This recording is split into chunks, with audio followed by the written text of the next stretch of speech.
não estou falando que você vai sair daqui com a Bíblia na mão pregando para todo mundo. Não, não. Você vai trabalhar, você vai fazer suas atividades, os relacionamentos seus, a sua vida cotidiana tem que ser como se Jesus estivesse no teu lugar. Você vai fazer o melhor para Deus. Quando você está na igreja, faz o melhor para Deus. Se você puder, esteja na casa de Deus a maior parte do tempo que você puder. Porque aqui você não vai ouvir o homem, você vai ouvir a Deus. Você não está ouvindo o pastor. Eu estou falando da palavra de Deus. Amém? Então, continuando, amados.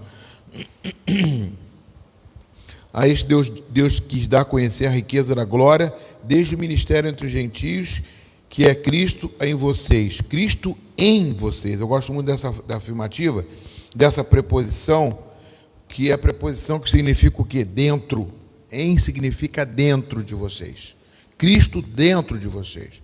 A gente não tem noção disso. Poxa, pastor, mas eu não vejo Cristo dentro de mim. Então faz uma tatuagem, faz uma camisa. Não, não. Dentro de você Ele está morando. Se você crê nisso, viva para esse Cristo que está dentro de você, porque é o Espírito de Cristo que está em você. Em significa dentro. É uma preposição confirmada que Deus está em você. Jesus está em você. Você é tabernáculo, você é santuário do Deus Altíssimo. Viva-se, viva isso. Nunca você vai se afastar. Onde você estiver, Cristo vai estar contigo, a não ser se você blasfemar contra o Espírito Santo. Eu não quero mais Espírito Santo.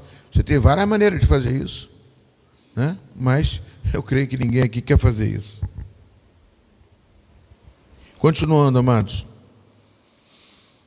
Versículo 28. Este Cristo nós anunciamos, advertindo a todos e ensinando a cada um em toda a sabedoria, a fim de que apresentemos cada pessoa perfeita em Cristo.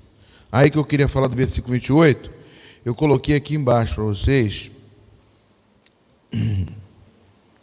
versículo 28, John Wesley escreveu um livro, eu li esse livro, né? Eu acho que eu ainda tenho esse livro, que tem bastante livro lá, não sei onde eu botei. Escreveu um livro sobre perfeição cristã. Cristo nos tornou perfeito quando estamos debaixo de sua graça. Não há condenação para aqueles que estão em Cristo Jesus. Romanos 8:1, Paulo escreveu isso. Quer dizer, perfeito, você é inocente de toda acusação. Olha para mim. Pastor, você está dizendo que nós somos perfeitos? John Wesley está dizendo que nós somos perfeitos. Eu botei um "se" aqui, quando você está debaixo da graça de Deus. Não tem acusação contra você. Se estando debaixo da graça de Deus, não tem como te acusar.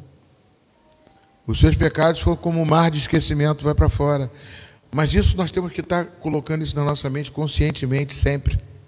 E procurar fazer a santificação, senão ninguém virá ao Senhor. Procurar fazer com que nossa vida, o sofrimento não possa afastar do Senhor. E a alegria de Deus tem que estar no nosso coração. Isso é, você está debaixo da graça, não há acusação. Você vai se acostumar, esse é um hábito que você tem que colocar, que você é santo, separado para Deus, e que você é perfeito em Cristo. Pastor, mas todo mundo não comete pecado? Comete. Mas se você está debaixo da graça, você está perdoado. Estão entendendo, amados? Pode perguntar, querido.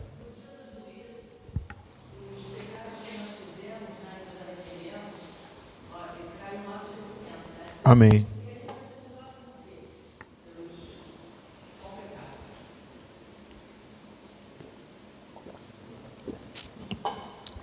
Eu não sei.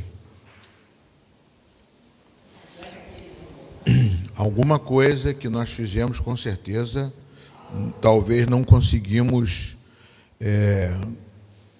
se redimir. Alguma mágoa, algum ressentimento, alguma coisa que possa ter acontecido na nossa vida que, né, a gente não conseguiu. Deus vai estar falando conosco, isso eu não tenho noção do que vai ser falado. A Bíblia acho que não relata bem isso claramente. Nós teremos, com certeza, um julgamento, né? Mas isso não me cabe, a minha mente não, né? Ele vai separar, como separa os peixes bons dos maus, como diz a parábola da rede. Os maus, esse não tem, não sei nem como é que vai ser também, mas vai ser, são condenados. Agora nós também estaremos diante de Deus, de alguma forma, para poder ser absolvidos. Né? E por que nós fomos absolvidos, o que aconteceu, como nossa vida foi. Nem aqui a gente tem noção direito das situações, nós erramos sem querer. Nós somos egoístas, nós somos pecadores por nascimento. Então, essas situações são bem complicadas para poder eu chegar e dizer para você. Pode ser que haja resposta, mas eu creio no julgamento, sim. Amém? Não sei como dizer assim, se caiu no mar do esquecimento dos pecados, o que vai acusar? Você tem uma pergunta bem considerada.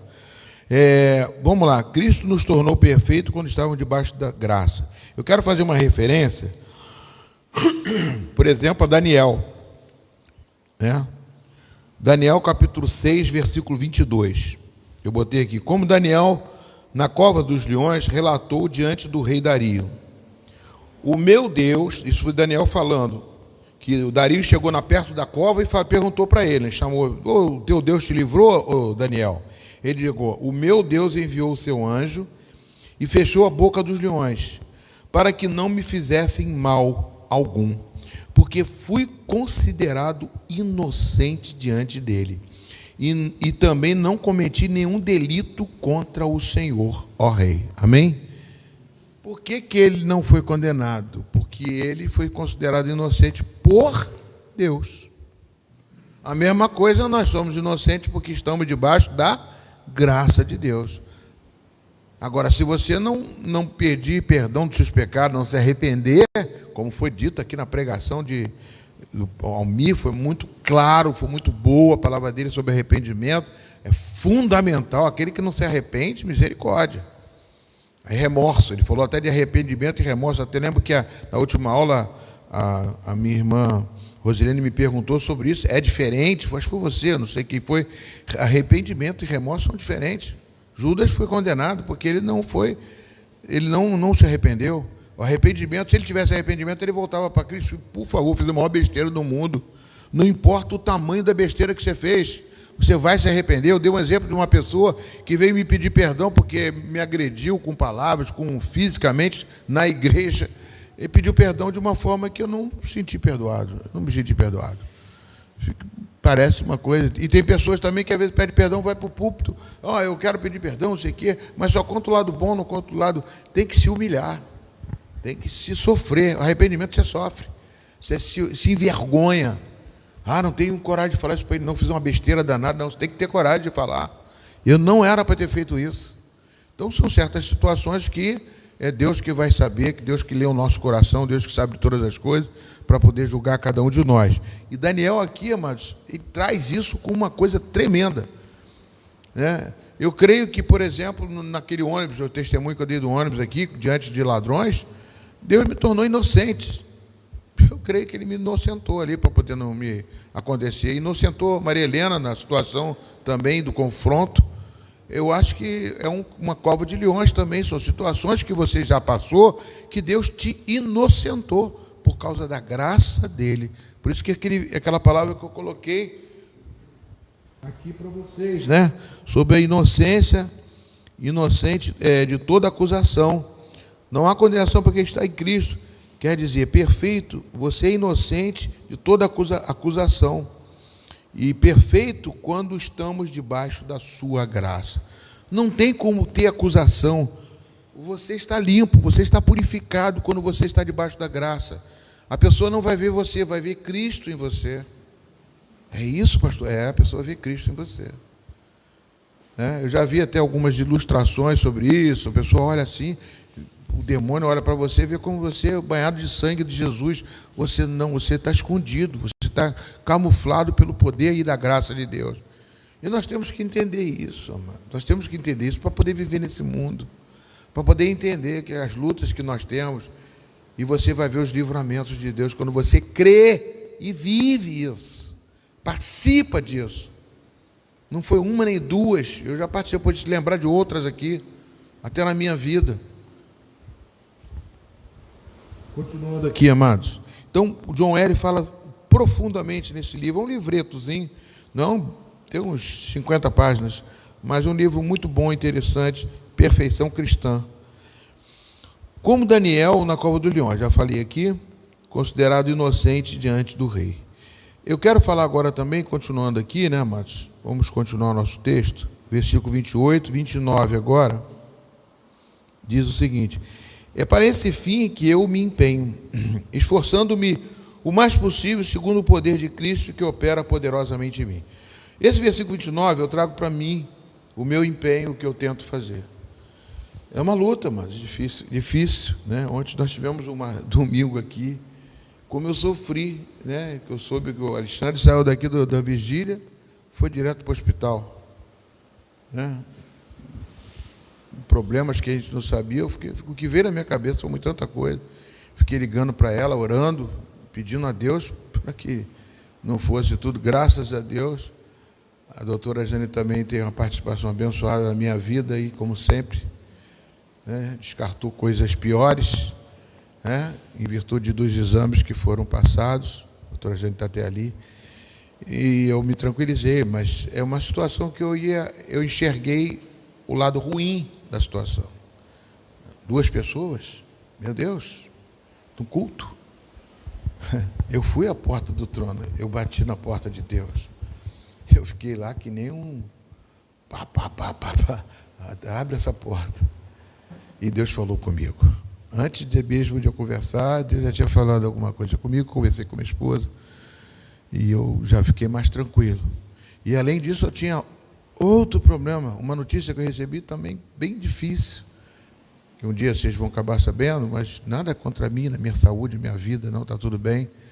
Lutas espirituais que a gente vai comentando posteriormente, que a gente tenta, antes da vigília, até às vezes, eu venho para pregar aqui, eu falei assim, eu não quero saber disso. Senhor, toma, eu vou começar a vigília, e Deus me deu a palavra de quê? Eu olhei, eu não tinha nem preparado. O fogo jamais se apagará. Comecei a vigília aqui falando o que o fogo faz no teu altar. Ele não quer se apagar. Mas quem acende o fogo? Mas se é Deus. Se Deus acendeu o teu fogo, é injusto que ela vai chegar e vai falar, Deus, por que você não acendeu o meu? Por que ela não acendeu? Quem acende o fogo é você. Não é acender. Quem acende é o Senhor. Mas quando Ele vê o teu altar pronto para ser queimado, pronto para aquecer, quando você abre seu coração e Deus deixa queimar, isso é o fogo do Espírito, é o fogo consumidor. Jesus é fogo consumidor, mas consumidor de quê? Da água que colocou o rego em volta, que Elias falou e colocou. Não adianta, Deus consumiu água, lambeu água. Tudo aquilo que tenta apagar o seu fogo, Deus vai tirar. Ele vai queimar, que Ele é fogo consumidor. Amém, queridos? Então nós temos que estar ligados no Senhor. Nós não podemos deixar as coisas nos afastar da presença de Deus, amados. Nada pode separar do amor de Cristo. Não pensa que a profundidade, que o principado, potestade, irmão, criança, família, dinheiro, nada pode separar do amor de Cristo. Coloca na mão de Deus, para que Deus possa agir na sua vida. Eu estava logo quando começou o louvor aqui, eu senti uma coisa estranha. Eu falei, poxa, o que está vendo? Fiquei meio assim, depois fluiu bastante. Eu pedi perdão dos pecados da igreja. Me ajoelhei ali e falei, vamos pedir perdão. Todo mundo se ajoelhou, pediu perdão dos pecados. Fundamental, amados. Ninguém entra na presença de Deus carregando de mágoa, só se for para pedir perdão. Isso é uma forma da qual você deve entrar na presença de Deus. Está chateado? Vai tomar ceia? Está chateado? Pede perdão a Deus. Por isso que eu sempre faço a oração de confissão de pecados antes da ceia do Senhor. Não fique carregando uma coisa que não é sua. Repetir, não carregue aquilo que não é seu. Jesus já levou na cruz o seu pecado. Essa mágoa que às vezes você tem de uma pessoa. Uma outra coisa que Almir falou aqui, tremenda, de perdão. Tem gente que pensa que perdão é sentimento. Que isso? Eu tenho que sentir dentro do meu coração vontade de perdoar. Que isso, meu irmão? Sentimento que nada, isso é palavra de Deus, é rema. Vai lá e perdoa. Vai lá e perdoa. Ou então pede perdão. Ah, mas eu não consigo pedir, eu não consigo perdoar, não consigo perdoar. Meu irmão, vai lá e lança a palavra. e deixa Deus fazer o resto. Lança a palavra porque você não está falando em nome de você, está falando em nome da palavra, em nome de Jesus. Jesus, quando perdoou lá na cruz do Calvário, ele perdoou, abriu o braço, perdoou porque eles não sabem o que estão fazendo.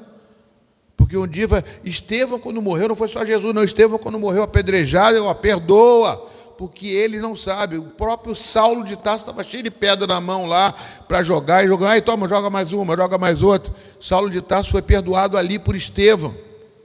Depois, no capítulo 9, Lucas sabiamente escreve esse livro de Atos, trazendo a conversão de Saulo, logo depois do falecimento de Estevão. E ele era ele que perseguia a igreja.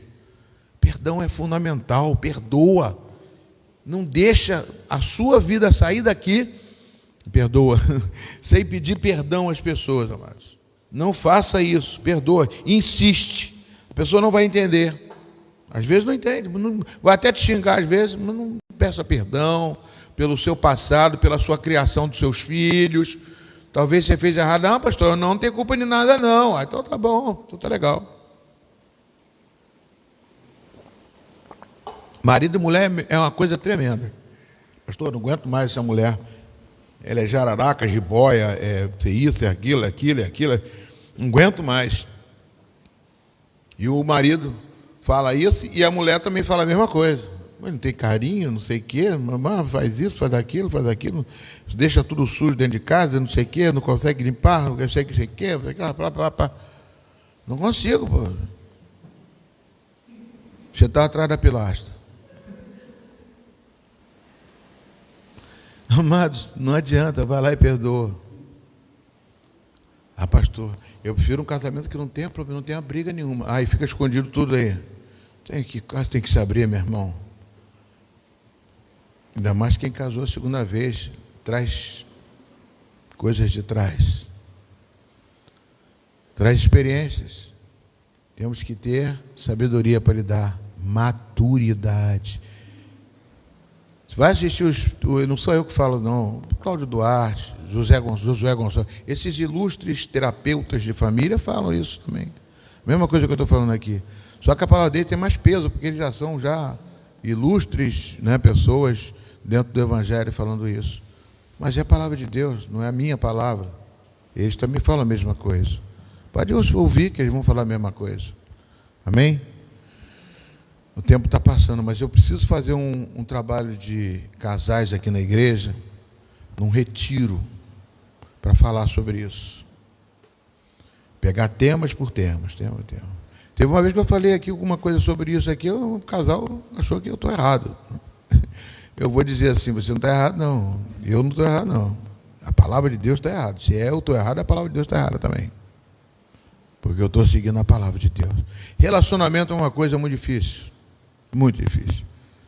E nós precisamos aceitar aquele próximo que não combina com a gente. Que muitas vezes eu não gosto nem de falar assim, eu perdoo, não quero estar com ele. Mas, amados, Jesus Cristo andou no meio de todo mundo, os fariseus andavam atrás de Jesus, perturbando Jesus. Às vezes tem que ter palavra dura, não estou dizendo que não tenha. Amém ou não amém? Da glória a Deus! Todo o texto sabe! Aleluia! Amém, querido. Continuando aqui, é para esse fim que me empenho, esforçando-me o mais possível, segundo o poder de Cristo que opera poderosa em mim. Eu tenho que me empenhar, amados. Essa é a minha missão. Não só de Paulo, não só de Epáfras. Capítulo 2, versículo de 1 a 8. Continuando aqui, Quero que saibam quão grande tem sido a nossa luta por vocês, pelos que moram em Laodiceia e por muitos outros que não me viram face a face. Faço isto para que o coração deles seja consolado e para que eles, vinculados em amor, esse é já o outro versículo, né? Vinculados em amor, tenham toda a riqueza da plena convicção. Eu ia crifar essa palavra convicção. Convicção do entendimento. Isso é muito importante. Eu estou falando em convicção com vocês desde o princípio. Convicção do entendimento para conhecimento do mistério de Deus, que é Cristo, em quem estão ocultos todos os tesouros de sabedoria e de conhecimento.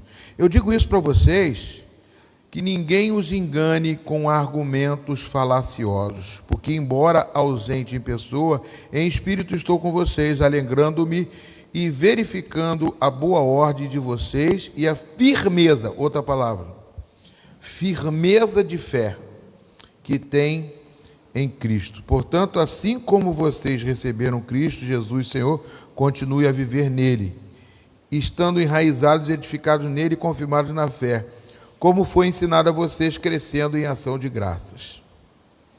Aí no versículo final, aqui que eu vou encerrar, tenham cuidado para que ninguém venha enredá-los com filosofias e vãs sutilezas, conforme a tradição dos homens, conforme os rudimentos do mundo, e não segundo a Cristo. Eu quero olhar para vocês aqui agora e voltar ao versículo 1 aqui do capítulo 2. Ele cita uma cidade chamada Laodiceia. Repete comigo, Laodiceia. Ele fala em firmeza e convicção de fé. A Laodiceia pode ser aqui também, mas eu não sei se tem Laodiceia aqui. Como assim, pastor? A Laodiceia é uma pessoa, é uma igreja. Mas essa igreja de Laodiceia, ela não é localizada, é uma pessoa, é pessoas que têm pensamentos parecidos com os fundamentos da igreja de Laodiceia. Como é que é esses pensamentos? Eu vou esclarecer para vocês. Vamos lá. Lá no finalzinho, eu botei algumas coisas sobre Laodiceia. Laodiceia, Hierápolis e Colossos eram parte de um triângulo de cidades próximas uma das outras na região do Vale do Rio Lico, na Ásia Menor. Essas cidades eram relativamente próximas e, de fato, Laodiceia e Colossos estão cerca de 16 quilômetros de distância uma da outra, enquanto Hierápolis está um pouco mais distante, a cerca de 21 quilômetros de Laodiceia. A igreja relacionada na carta de Paulo aos Colossenses e a igreja referida no livro de Apocalipse são a mesma. Ou seja, vamos ver, Apocalipse é a mesma. Localizada em... Estão acompanhando aqui o texto? Em Laodiceia, uma cidade próspera da Ásia Menor. A cidade de Laodiceia era conhecida por sua riqueza e opulência, o que provavelmente influenciou o comportamento e a espiritualidade da comunidade cristã local. Olha para mim que eu vou dar uma cidade próspera, riqueza. Muita gente é influenciada, amados. Uma vez eu fiz um retiro aqui na igreja, junto com uma outra igreja que tem um padrão de vida diferente. Interessante, foi uma experiência para mim. E as pessoas conviveram juntas. Mas só que, quando você conversa com um médico, ou conversa com um engenheiro, ou conversa com, sei lá, uma forma diferente, eles têm uma vida diferente. Eles têm costumes diferentes. Né? Uma vez uma pessoa falou assim, você está acostumado a viver assim? Eu falei, estou. Eu estou acostumado a viver assim, tá? Então, as pessoas se alimentam às vezes diferentes, fazem diferente. Então, não quer dizer que você tem que ser igual a essa pessoa, porque ela é próspera, você ser igual a ela, viver como ela.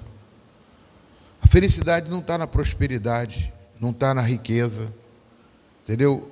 Nós temos que saber o nosso local de viver. Eu gosto muito de reparar as pessoas que às vezes não tem nada. Você conversa com uma pessoa humilde, a pessoa totalmente diferente de você, e você vê, meu Deus, mas ela é feliz. Com o pouco que tem, é suficiente para ela. É muito difícil você ver os carros andando na rua. Meu Deus, eu queria ter um carro daquele. Olha lá, aquele lá é Deus. Aquele ali nasceu virado para a lua. Misericórdia, amados. Não existe isso virado para a lua, nem virado para o sol, nem virado para lugar nenhum. Insiste sim, amados, os seus olhos. A cobiça dos olhos é pecado. A concupiscência dos olhos. A concupiscência deste mundo. A vontade desse mundo, isso faz a gente pecar. Então a gente tem que saber viver dentro dos nossos parâmetros. Laodiceia é uma cidade que influenciou a igreja de uma forma em que desviou a muitos e que as pessoas não sabiam onde ficavam, dentro da igreja ou fora da igreja. Por que você está falando isso, pastor? Porque Paulo advertiu o quê? Duas palavras que eu falei aqui. Qual foi? Firme, convicção. Você tem Jesus Cristo. Não se influencie com nada de filosofias vãs, de palavras ilustres. Pessoas que às vezes, quando você às vezes está aqui, eu vou escutar o pastor tal, e outro, você pode se enganar, mas porque ele tem uma vida totalmente diferente, vai confundir, por mais que ele seja um homem de Deus, ele tem costumes diferentes, experiências diferentes, que não está no nível, está diferenciado. Isso pode confundir a mente de pessoas. Sim, que coisa, iluminar a mente, e a pessoa de ficar de um firme e convicta de Jesus, fica em cima de muros. Eu já preguei aqui que o muro não é de Deus, o muro é do diabo.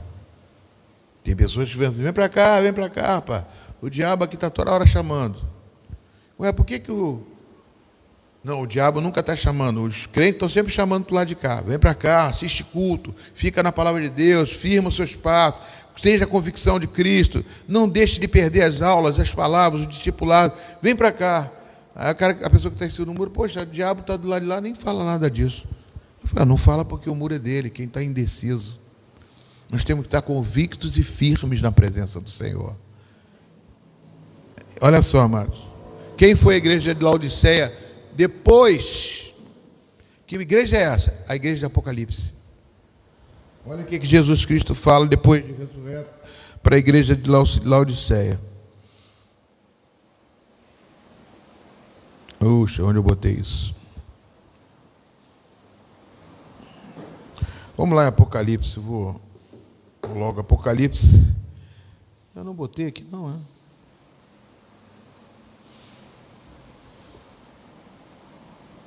Capítulo 2, não é isso? Apocalipse 2.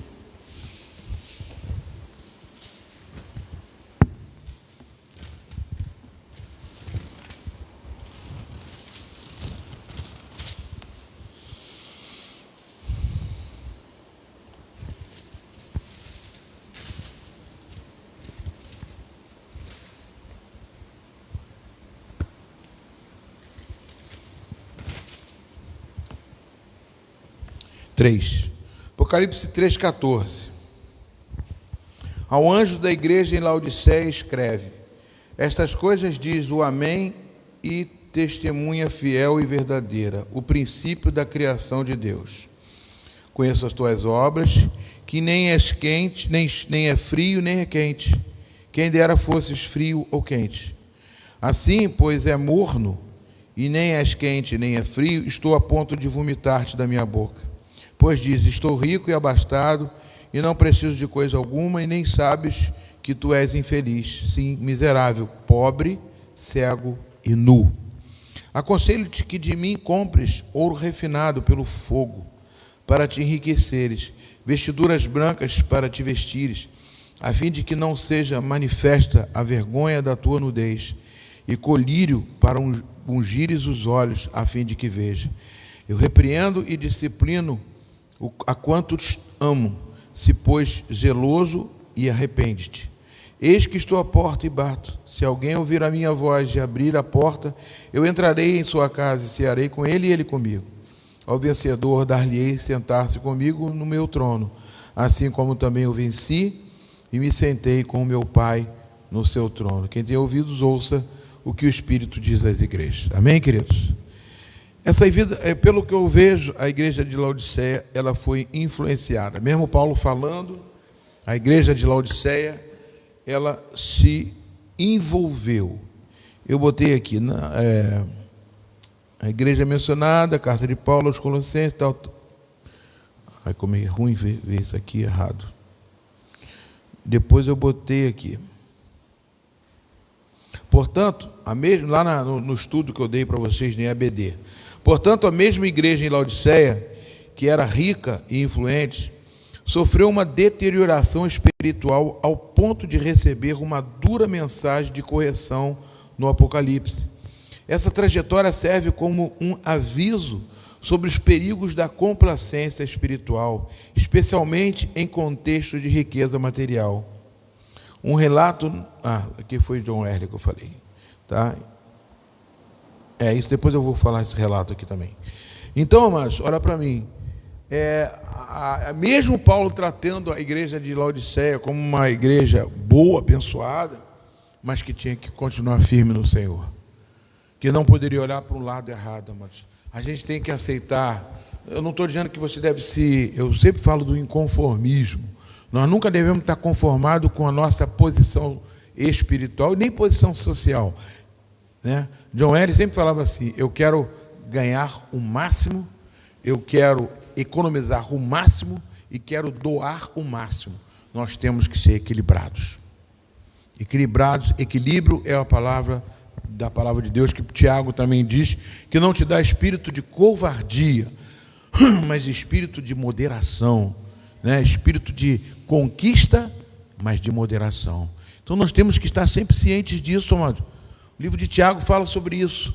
Nós não somos todo-poderosos, nós não podemos nada se não Cristo não estiver à frente de nós. E quando nós conseguimos alguma coisa, não foi nós que fizemos, foi Cristo que fez por nós. Amém, queridos? Amém? Glória a Deus. John Wesley, amado, como eu citei John Wesley aqui agora, eu queria finalizar aqui com ele. John Wesley, aqui no estudo do EBD, não sei se vocês estão acompanhando, eu estou falando rápido, estou mudando de Bíblia, estou falando algumas coisas assim. John Wesley, fundador do metodismo, teve um final de vida que reflete seus princípios de simplicidade e dedicação à fé. Wesley, que é o fundador do metodismo, né? Wesley faleceu em 2 de março de 1791. Em Londres, ele tinha 87 anos. Ao contrário de muitos líderes religiosos da época, Wesley não acumulou riquezas pessoais. Deixa eu parar aqui. Ao contrário de muitos líderes que acumularam riquezas, Wesley não acumulou. E ele tinha condições. Ele era estudioso. Ele falava alemão, estudava tudo, conhecia grego, hebraico. Ele era um homem estudioso, tinha conhecimento, era professor, né, escrevia. Então era uma pessoa bem conceituada, ele tinha condições de ser um grande líder rico. Mas como eu falei, ele procurava o equilíbrio. E ele diz aqui, né? Ao contrário de muitos líderes religiosos da época, Wesley não acumulou riquezas pessoais. Ele doou grande parte de seus ganhos para causas sociais e para a igreja. Na hora de sua morte, ele tinha poucos bens materiais. Suas últimas palavras foram registradas como: o melhor de tudo é que Deus está conosco. Ele não morreu sozinho, mas rodeado por amigos e seguidores que o admiravam. Wesley viveu e morreu de acordo com os seus ensinamentos, dedicando sua vida ao serviço dos outros e à sua fé. Estou colocando isso, amados, que foi uma vez eu conversando com o meu pastor, Arlindo Mendes, ele me chamou no gabinete e falou isso. Olha só, amados, a igreja metodista pode ter muitos erros, muitas falhas, como muitas outras têm. Mas ele tem uma coisa: o fundador era crente. Era exemplo de Cristo. E outra coisa, além de ser exemplo de Cristo, siga ele. Faça o melhor que puder. Se empenhe o máximo que puder. E me deu vários livros do John Wesley, né, que eu até mostrei no dia que eu botei aí como exposição aí para vocês, para que vocês sigam esse caminho. Isso me chamou muita atenção, de eu olhar para a igreja. E John Wesley deu uma frase assim: se a igreja metodista se tornar morna, que ela acabe, termine, não exista mais. Então, não quero uma igreja de Laodiceia, morna. Seja crente, seja fria, mas que não seja morna, né, em cima do muro. Deus quer uma igreja viva, atuante. E quem é essa igreja? É você. É isso que eu estou chamando a atenção para vocês. Vamos trabalhar para o Senhor, vamos fazer a obra de Deus, vamos ter os confrontos? Vamos. Não tem tempo, não tem época, não tem hora. Paulo diz que há tempo e há fora de tempo, eu sempre estarei pregando o Evangelho de Cristo. Fala, Carmen.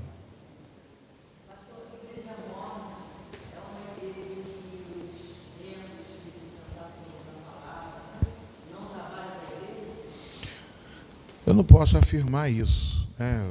Eu estou afirmando de acordo com o que está o texto aqui. Uma pessoa influenciável. Uma pessoa que pode ser que, com certeza, a pessoa morna, ela não trabalha. Ela fica, mas não é só isso. É a pessoa que tem conceitos de uma visão diferente daquilo que a palavra de Deus quer que você execute. Se você é médico, se formou em medicina, execute a medicina. Se você é engenheiro, execute o trabalho que você foi ensinado. Se você é cristão, faça o que Cristo fez, né? Vamos fazer diferença no meio daqueles com quem a gente vive. Quantas pessoas seguiram a você? Quantas pessoas você influenciou e não foi influenciado? Deus quer fazer com que nós possamos influenciar e não ser influenciados, mas influenciar Cristo. E defenda a sua igreja, amados. Não por mim, não, mas por Jesus. Essa igreja é a igreja de Cristo. Pastor, mas tem um monte de coisa errada. Pode ter, eu sou o primeiro, tá? Mas outras igrejas têm erros. E talvez tenha erros que você não veja aí, que é pior. Esconde. Talvez aqui fica mais exposto, pouca gente. A gente vai ver muitos erros. Mas igreja, nós temos que estar trabalhando em prol de Jesus Cristo. Eu não quero o mal de ninguém e não quero que a igreja caminhe para o mal. Não, quero que caminhe para o bem. Eu posso estar errado em muitas coisas, mas procuro não estar. Procuro me empenhar, como eu disse aqui mesmo, como Paulo disse aqui na carta, para que a missão de Cristo seja feita aqui na igreja. Vamos ficar de pé em nome de Jesus. Senhor, em nome de Jesus, Pai, obrigado por mais uma vez eu puder expressar aquilo que creio que seria tudo que o Senhor falaria, ou que Paulo falaria para a igreja de Colossos, explicando essa carta. Coloco diante de Ti, Pai, a vida de cada um dos Teus filhos, para que Tu possas, ó Pai, fazer de que cada um deles, ó Pai, sejam não influenciados pelo pastor Luiz, mas pela palavra de Deus. Até mesmo pelo nosso fundador da Igreja Metodista, que é um exemplo para cada um de nós de que serviu a Ti, não olhou quem, não olhou como, mas fez tudo de acordo com a Tua palavra. Era falho? Devia ter muitas falhas. Coloco diante de Ti, Pai, cada vida que aqui está.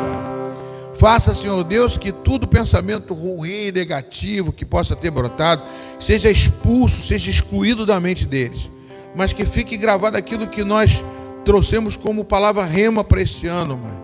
Eu quero sim guardar em minha memória aquilo que me traz esperança, aquilo que me traz a Tua glória, que traz a Tua virtude, meu Deus. Que nada, absolutamente nada, possa, Senhor Deus, influenciar a vida dos Teus filhos, ó Pai, negativamente, mas sempre para o Teu reino, sempre em direção à Tua palavra, Pai, em nome de Jesus. Também oro pelo Alexandre, pela enfermidade que o acolheu, que ele seja curado. Oro para todos que estejam talvez passando por algum tipo de enfermidade, sejam tratados por Ti, sejam curados por Ti, Senhor Deus, e que em nome de Jesus caia por terra toda a ação do diabo sobre a vida de cada um deles, ó Pai, e que eles saibam entender o que Jesus diz, buscar o reino de Deus e a sua justiça, porque as demais outras coisas serão acrescentadas, Pai.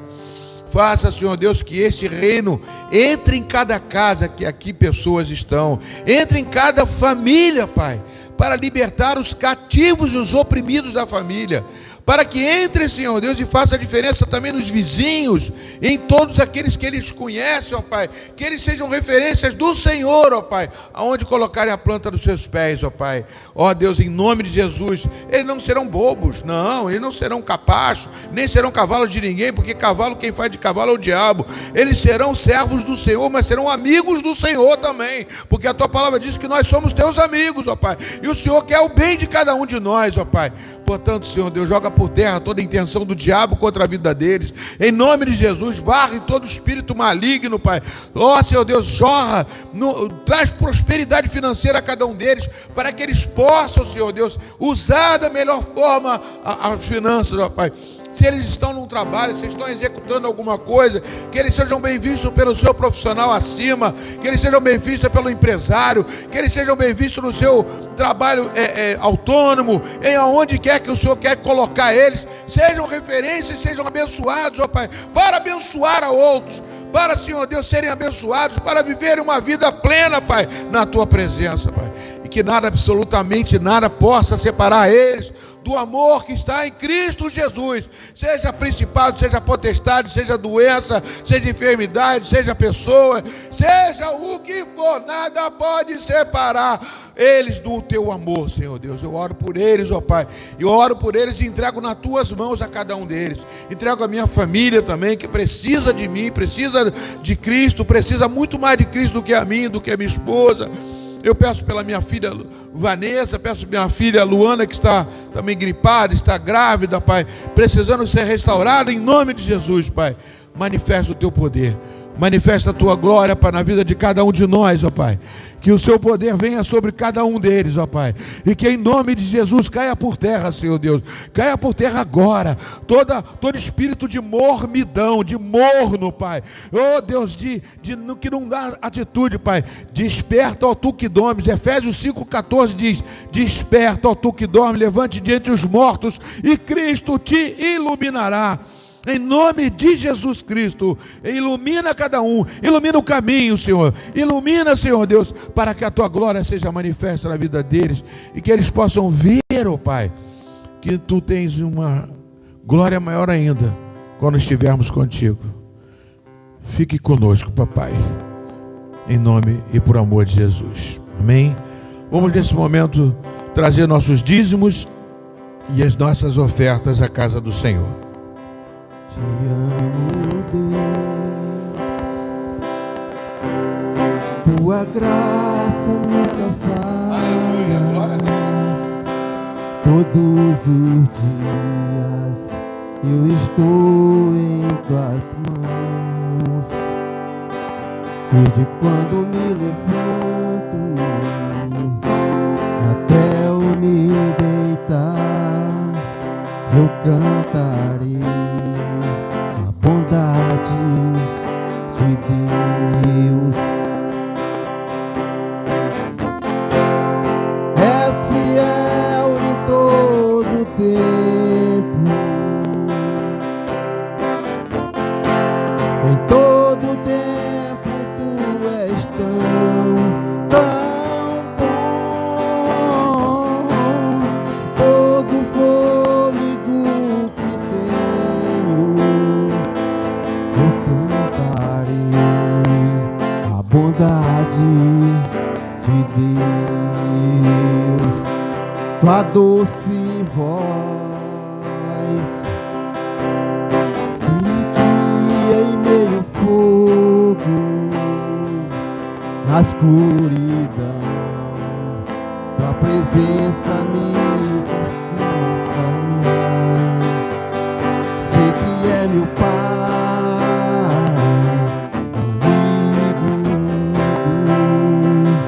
eu creio a bondade de Deus.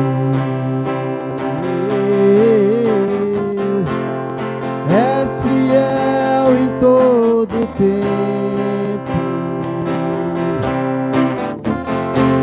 em todo tempo Tu és tão bom.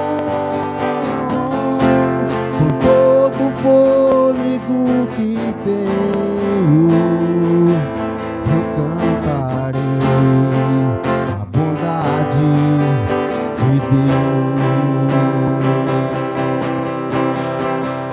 Bondade me seguirá, Senhor.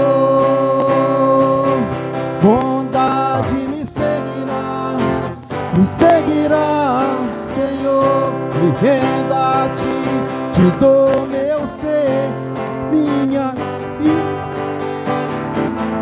Bondade me seguirá, Senhor. És fiel em todo tempo, em todo tempo Tu és tão bom. Com todo fôlego que tenho, eu cantarei ti. Quero ver só a igreja agora adorando. És fiel. És fiel em todo tempo. Declare isso pra Ele. Em todo tempo tu és tão bom.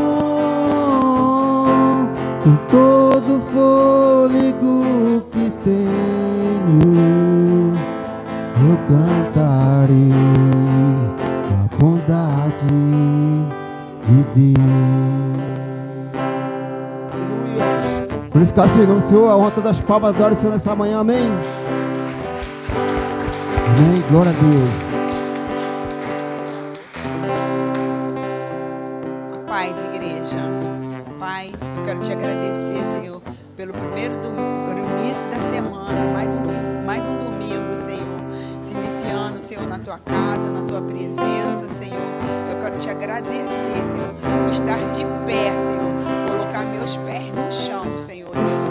Pai, eu quero te agradecer por tudo que o Senhor tem feito, Senhor, e creio que o Senhor irá fazer muito mais na vida de cada um dos irmãos, Senhor.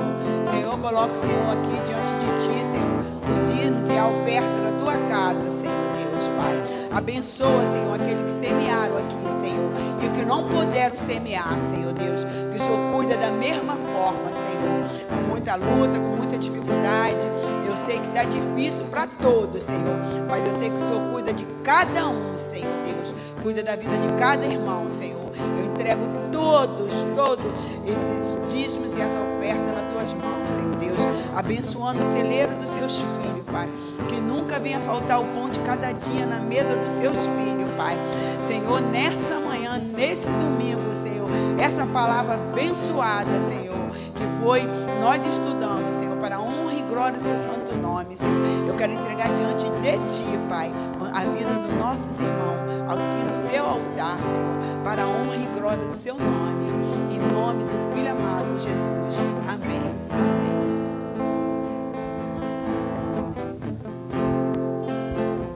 Amém. Amém. Vamos orar por esse pedido de oração e incluir também o Vicente, para que o nosso Deus do impossível, Ele possa operar milagre nesta manhã. Senhor, meu Deus, meu Pai, aqui estamos diante da Tua presença. Nós nada somos, nada temos e nada podemos fazer, Senhor, se não receber de Ti nesta manhã. Senhor, sonda-nos nesta manhã. Vê se há em nós algum caminho mau e nos guia pelo caminho do bem. Na ira, lembra-te da tua misericórdia, porque somos pó, porque somos cinza, Senhor. Nesta manhã renova as nossas forças, alegra os nossos corações. E neste momento, Senhor, estamos intercedendo, Senhor, por esses pedidos de orações que aqui estão. Pelo Vicente, Pai, pelos que estão sofrendo nesta manhã,